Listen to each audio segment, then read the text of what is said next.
귀국 그리고 충격적인 진실.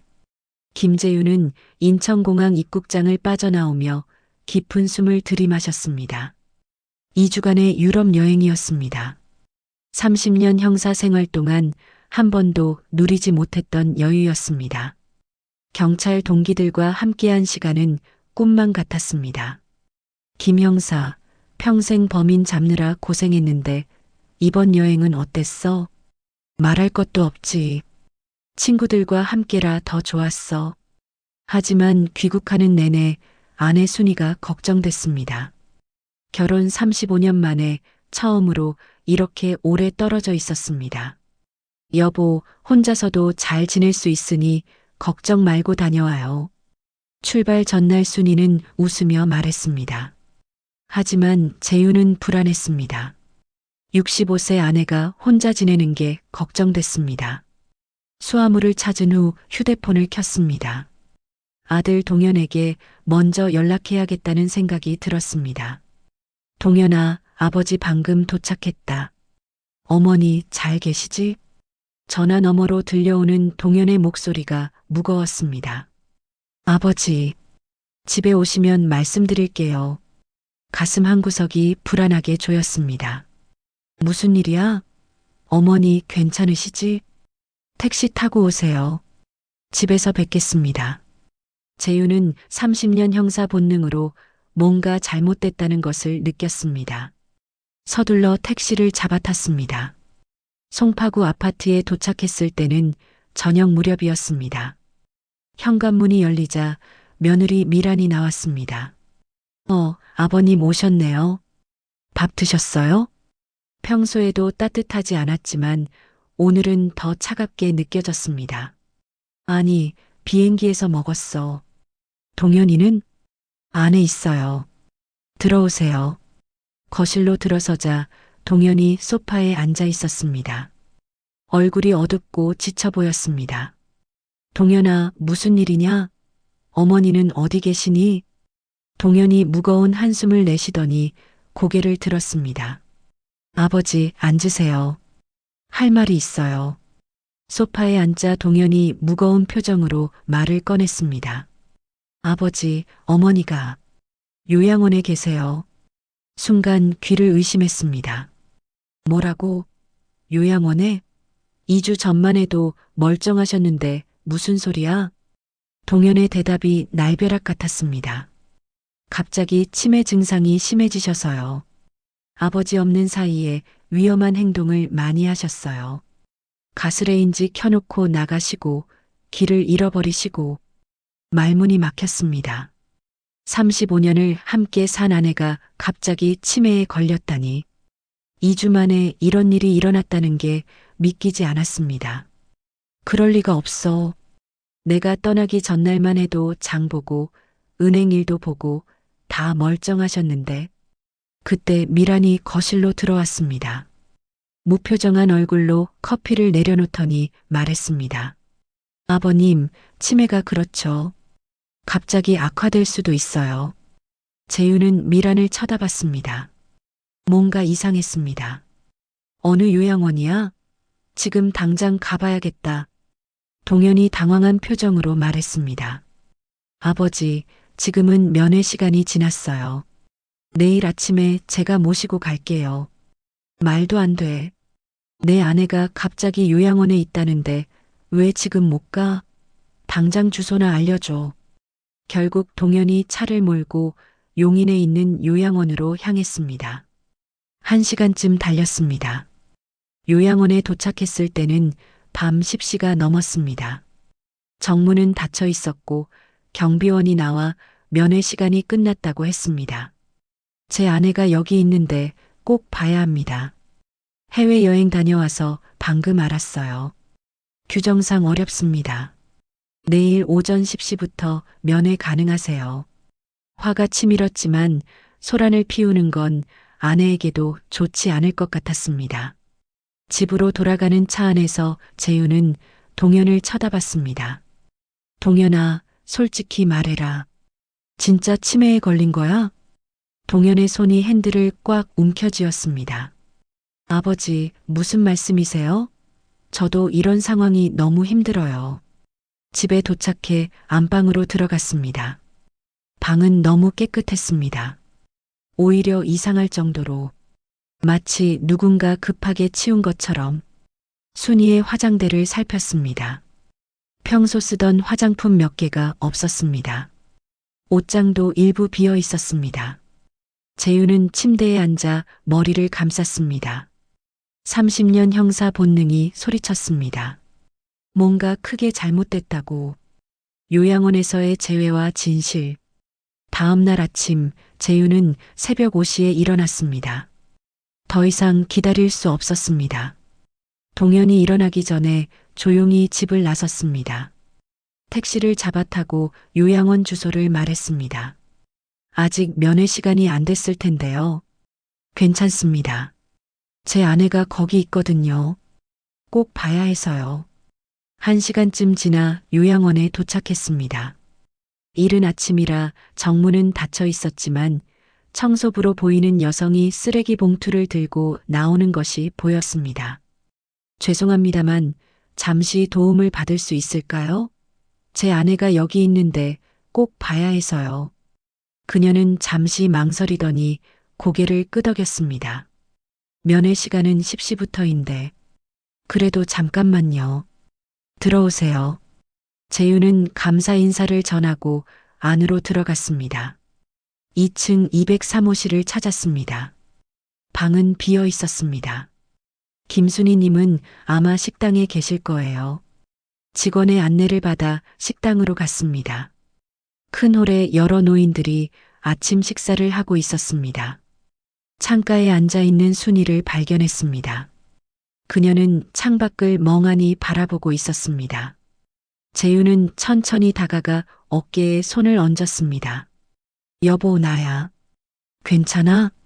순이는 고개를 돌렸습니다. 그 눈빛에 놀람과 안도가 역력했습니다. 당신, 빨리 나 좀 데리고 나가줘. 여기서 나가고 싶어. 순이의 말투는 또렷했습니다. 치매 환자의 말투가 아니었습니다. 여보, 무슨 일이 있었던 거야? 나중에 얘기해. 여기선 조심해야 해. 사람들이 지켜보고 있어. 그때 간호사가 다가왔습니다. 보호자시군요. 면회 시간이 아직 시작되지 않았는데요. 죄송합니다. 해외에서 방금 돌아왔거든요. 아내가 어떤 상태인지 너무 궁금해서요. 간호사는 의심스러운 눈빛으로 둘을 번갈아 보더니 말했습니다. 김순희님은 3등급 치매 판정을 받으셨어요. 기본적인 일상생활은 가능하시지만 인지 기능이 많이 저하되셨습니다. 그때 순이가 갑자기 말했습니다. 나, 여기가 어디지? 당신은 누구세요? 재윤은 깜짝 놀라 순이를 바라봤습니다. 방금 전까지 또렷하게 자신을 알아보던 아내가 갑자기 모른다고? 하지만 순이의 눈이 미세하게 깜빡였습니다. 거의 눈치채기 어려울 정도로. 재윤은 깨달았습니다. 아내가 연기하고 있다는 것을. 아내가 기억력에 문제가 있다고 하더니 정말 그렇군요. 잠시 대화 좀 나눠도 될까요? 간호사는 잠시 고민하더니 고개를 끄덕였습니다. 10분만요. 간호사가 자리를 비운 후 순이는 다시 또렷한 눈빛으로 재윤을 바라봤습니다. 여보, 제발 나 좀 데리고 나가줘. 미란이가 이런 짓을 저지른 거야. 재윤은 순이의 손을 꼭 잡았습니다. 무슨 말이야? 자세히 얘기해봐. 미란이가 어느 날 검사관이 올 거라고 했어. 그러면서 모든 질문에 모른다고 대답하라고 했어. 계절, 날짜, 시간, 이름. 다 모른다고 해야 한다고. 재윤은 충격을 받았습니다. 그래서 알고 봤더니 치매 등급 판정하는 사람이었어. 내가 다 모른다고 하니까 3등급으로 판정했어. 그리고 미란이랑 동현이가 와서 짐을 싸더니 여기로 데려왔어. 순이의 눈에 눈물이 고였습니다. 내가 아무리 아니라고 해도 소용없었어. 여기 직원들은 다 내가 치매라고 알고 있으니까. 재윤은 가슴이 찢어지는 것 같았습니다. 여보, 걱정 마. 내가 당신을 여기서 꼭 데리고 나갈게. 하지만 지금 바로는 안 돼. 증거를 수집해야 해. 재윤은 원장실로 향했습니다. 입소 서류를 확인하니 재윤의 동의서가 있었습니다. 혹시 출국 전에 사인하신 게 아닐까요? 재윤은 고개를 저었습니다. 절대 그럴 리가 없습니다. 그 서류 좀 볼 수 있을까요? 서류를 자세히 보니 서명이 위조된 것이었습니다. 재윤이 평소 서명할 때 넣는 작은 특징이 빠져 있었습니다. 이건 제 서명이 아닙니다. 위조된 겁니다. 원장의 얼굴이 창백해졌습니다. 집으로 돌아온 재윤은 미란과 마주쳤습니다. 아버님, 어머니 상태가 어떠셨어요? 재윤은 미란을 차갑게 바라봤습니다. 미란 씨, 내가 지금 뭘 알았는지 짐작하고 있죠? 미란의 얼굴에서 미소가 사라졌습니다. 순이는 치매가 아닙니다. 침묵이 흘렀습니다. 미란의 눈에 두려움과 계산이 교차했습니다. 재윤은 결심했습니다. 이제 진실을 밝혀낼 때가 왔다고. 치밀한 증거 수집과 함정. 재윤은 서둘러 전자제품 매장으로 향했습니다. 초소형 카메라와 고성능 녹음기를 구입했습니다. 30년 형사 경력이 이럴 때 쓰라고 있는 것이었습니다. 집으로 돌아와 거실 테이블, 현관 선반, 미란의 방 근처에 작은 녹음기를 숨겼습니다. CCTV처럼 작동하는 초소형 카메라도 설치했습니다. 그리고 경찰 동기이자 현직 검사인 박정수에게 전화했습니다. 정수야, 급한 일이 생겼네. 시간 좀 낼 수 있겠나? 물론입니다, 형님. 무슨 일이신가요? 직접 만나서 얘기하고 싶어. 오늘 점심 어떤가? 강남의 고급 레스토랑에서 박정수를 만났습니다. 재윤은 처음부터 끝까지 상황을 설명했습니다. 치매 판정관을 찾아봐야겠어요. 복지부에 아는 사람이 있어. 알아볼게. 다음 날 박정수가 연락했습니다. 이지연 판정사예요. 오늘 오후 3시에 만날 수 있어요. 재윤은 녹음기를 챙겨 이지연을 만났습니다. 김순희님. 네, 기억합니다. 제 아내는 치매가 아닙니다. 며느리가 조작한 겁니다. 재윤이 상황을 설명하자 이지연의 얼굴이 창백해졌습니다. 생각해보니 이상했어요. 김순희님은 모든 질문에 모른다고만 대답하셨거든요. 보통 치매 환자는 일부는 대답할 수 있는데 이 대화를 녹음해도 될까요? 증거로 필요합니다. 물론입니다. 이런 불법 행위는 용납할 수 없어요. 재윤은 이지연과의 대화를 모두 녹음했습니다. 집으로 돌아와 설치한 카메라를 확인했습니다. 미란이 전화 통화하는 모습이 녹화되어 있었습니다. 응, 시아버지가 다 알아버렸어. 동현도 다 불었고. 아니, 걱정 마. 증거는 없으니까. 그래, 이제 집은 문제 없어. 시아버지도 곧 설득할 수 있을 거야. 12억짜리 아파트, 결국 우리 차지야. 재윤은 미소 지었습니다. 증거는 충분했습니다. 이틀 후 요양원에서 가족의 날 행사가 열렸습니다. 재윤은 미란, 동현과 함께 요양원에 갔습니다. 어머님, 안녕하세요. 미란이 과장된 밝은 목소리로 말했습니다. 순이는 혼란스러운 표정으로 연기했습니다. 누구세요? 점심 식사 후 재윤은 순이를 정원으로 데리고 나갔습니다. 여보, 오늘 모든 걸 밝힐 거야. 증거도 충분해. 순이의 눈에 희망이 빛났습니다. 식사가 끝나고 재윤은 미란과 동현을 조용한 회의실로 불렀습니다. 내가 이제 순이를 데리고 집으로 돌아갈 거야.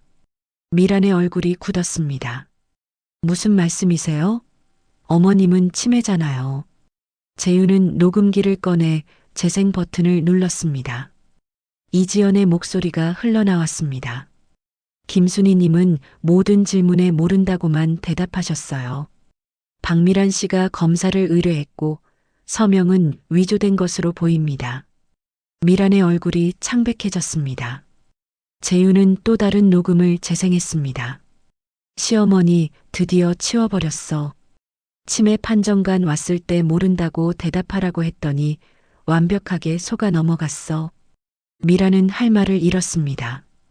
왜 이런 짓을 한 거지? 미란이 갑자기 웃음을 터뜨렸습니다. 왜요? 당연하잖아요. 12억짜리 송파구 아파트가 필요했으니까. 시어머니가 있는 한 우리는 평생 독립할 수 없었어요. 동현이 충격받은 표정으로 미란을 바라봤습니다. 미란아, 내가, 민현아, 넌 정말 순진해. 10년 넘게 시부모 집에서 살면서 언제까지 기다릴 건데? 재윤은 단호하게 말했습니다. 지금 당장 순이를 데리고 집으로 돌아갈 겁니다. 그리고 당신들은 일주일 안에 짐을 빼세요. 고소장은 내일 접수될 겁니다. 법의 심판과 아들의 선택. 재윤은 순이의 손을 잡고 회의실을 나왔습니다. 요양원 원장에게 퇴소 절차를 밟았습니다. 원장은 난처한 표정이었지만 거부할 수 없었습니다. 정말 죄송합니다. 저희는 공식 서류만 믿고 원장님 잘못은 아닙니다. 하지만 앞으로는 더 꼼꼼히 확인해 주세요. 택시를 타고 집으로 향하는 길, 순이는 재윤의 손을 꼭 잡았습니다. 여보, 정말 고마워. 당신이 아니었으면 당연한 일이야. 우리 35년을 함께 살았잖아. 집에 도착하자 순이는 현관문 앞에서 잠시 멈춰 섰습니다. 드디어 집에 왔네. 눈물이 흘러내렸습니다. 재윤은 순이를 부드럽게 안아주었습니다. 다음 날 아침 박정수가 준비한 고소장이 접수됐습니다. 사기, 노인복지법 위반, 문서 위조. 3가지 혐의입니다. 고맙네, 정수야. 형님, 이건 당연히 해야 할 일이에요. 이런 범죄는 반드시 처벌받아야 합니다. 이틀 후 미란이 구속됐습니다. 동현은 공범 혐의로 조사를 받았습니다. 동현이 재윤을 찾아왔습니다. 아버지, 정말 죄송합니다. 넌 정말 몰랐던 거니? 저는 미란이가 어머니 증상이 심해졌다고 했어요. 의심은 했지만 재윤은 한숨을 내쉬었습니다. 의심했으면서도 확인하지 않았다는 게 문제야. 순이가 거실로 나왔습니다. 동현아, 어머니, 죄송해요. 정말. 순이는 동현을 바라보다가 천천히 다가가 안아주었습니다. 괜찮아. 내가 일부러 그런 건 아니라는 거 알아. 동현은 어머니 품에서 울었습니다. 제가 바보 같았어요. 미란이 말만 믿고. 재윤과 순이는 동현을 위한 탄원서를 작성했습니다. 저희 아들은 며느리에게 속았습니다. 깊이 반성하고 있으니 선처를 부탁드립니다. 재판이 시작됐습니다. 재판장은 엄숙했습니다. 재윤은 증인석에 섰습니다. 증인은 어떻게 이 사실을 알게 됐습니까? 30년 형사 경력으로 의심스러운 점을 발견했습니다. 그리고 체계적으로 증거를 수집했습니다. 이지연도 증인으로 나왔습니다. 김순희님은 모든 질문에 일관되게 모른다고만 대답하셨습니다. 지금 생각하면 명백히 연기였습니다. 녹음 파일이 재생됐습니다. 미란의 목소리가 법정에 울려 퍼졌습니다. 시어머니 드디어 치워버렸어. 방청석에서 한숨소리가 들렸습니다. 위조된 서명 감정 결과도 제출됐습니다. 필적 전문가의 소견에 따르면 이 서명은 명백히 위조된 것입니다. 미란의 변호사가 정상 참작을 호소했습니다. 피고인은 10년간 시부모와 함께 살며 극심한 스트레스를 받았습니다. 하지만 판사는 단호했습니다. 피고인 박미란은 계획적이고 악의적으로 노인을 요양원에 유기했습니다.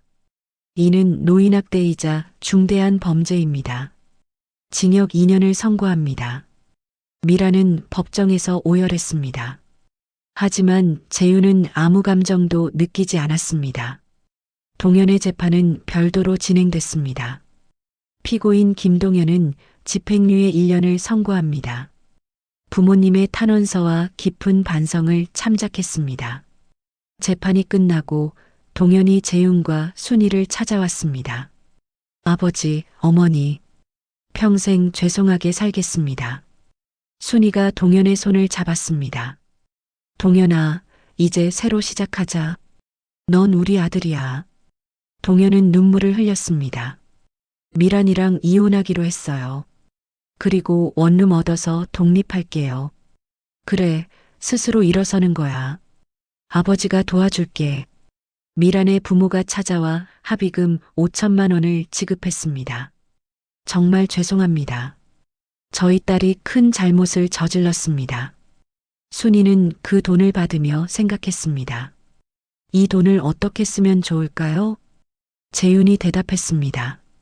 우리처럼 고통받는 사람들을 위해 쓰면 어떨까? 순이는 고개를 끄덕였습니다. 새로운 시작, 정의의 열매. 6개월이 지났습니다.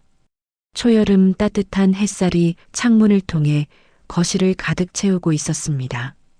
재윤은 소파에 앉아 신문을 읽고 있었고 순이는 부엌에서 점심을 준비하고 있었습니다. 여보, 동현이가 오늘 몇 시에 온다고 했지? 1시쯤 온다고 했어. 새 직장 첫 월급 받았다며 좋아하더라. 초인종이 울렸습니다. 동현이었습니다. 손에 선물 상자를 들고 있었습니다. 어머니, 아버지, 안녕하세요. 어서 와라, 동현아. 동현은 선물을 내밀었습니다. 제 첫 월급으로 샀어요. 별거 아니지만 순이를 위한 스카프, 재윤을 위한 지갑이었습니다. 고맙다, 동현아. 정말 좋구나. 점심을 먹으며 동현이 조심스럽게 말을 꺼냈습니다. 아버지, 제가 한 가지 제안이 있어요. 무슨 일이니? 요즘 노인복지 관련 봉사활동을 하고 있거든요. 하다 보니 어머니처럼 부당하게 요양원에 보내진 분들이 많더라고요. 재윤이 관심 있게 물었습니다. 그래서 법률 지원 단체를 만들면 어떨까요? 아버지의 법률 지식으로 그분들을 돕는 거예요. 재윤은 놀랐습니다. 동현이 이런 생각을 하다니. 좋은 생각이구나. 순이가 덧붙였습니다. 그리고 합의금으로 받은 돈을 그 단체 운영비로 쓰면 어떨까?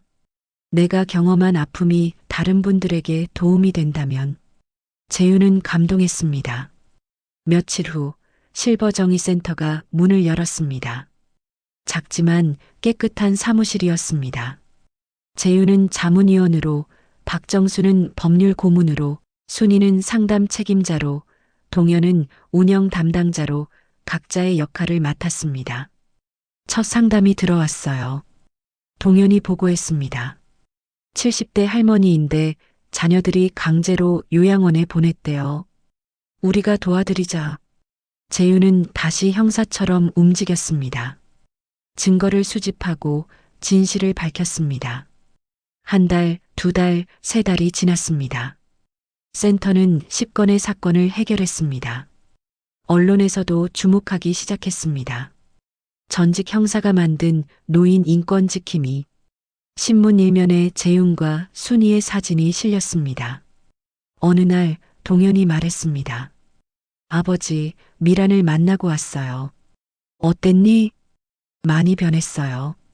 진심으로 반성하고 있더라고요. 출소 후에 노인복지시설에서 봉사하고 싶대요.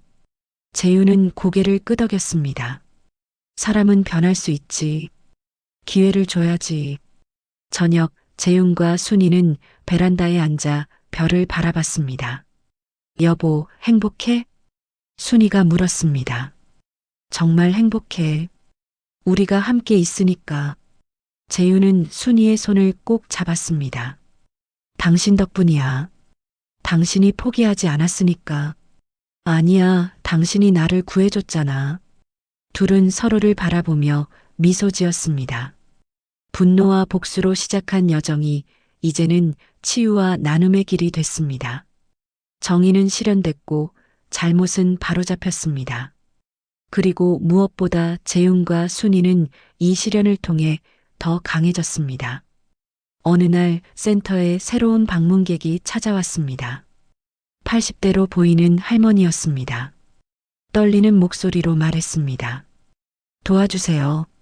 제 아들이 저를 요양원에. 재윤은 의자를 권하며 따뜻하게 말했습니다. 앉으세요. 이야기 들어드리겠습니다. 순이가 차를 내왔습니다. 천천히 말씀하세요. 우리가 도와드릴게요. 할머니의 눈에 희망이 피어났습니다. 재윤은 노트를 펼치며 생각했습니다. 이 일을 평생 할 수 있을까? 아마도. 순이와 함께라면. 창밖으로 햇살이 들어왔습니다. 따뜻했습니다. 센터벽에 걸린 액자가 눈에 들어왔습니다. 정의는 늦어도 반드시 온다. 재윤과 순이가 함께 쓴 글귀였습니다. 그들은 이제 남은 인생을 이 일에 바칠 것입니다. 서로를 더 소중히 여기며 경험에서 얻은 지혜로 다른 이들을 돕고 가족의 진정한 의미를 되새기며 미란의 배신으로 시작된 여정은 결국 아름다운 새 출발이 됐습니다. 인생의 가장 큰 역경이 때로는 가장 의미 있는 전환점이 될 수 있다는 것을 재윤과 순이는 몸소 증명했습니다. 그리고 그들의 이야기는 계속될 것입니다. 오늘도 내일도 그 다음 날도 누군가를 돕고 정의를 실현하고 서로 사랑하며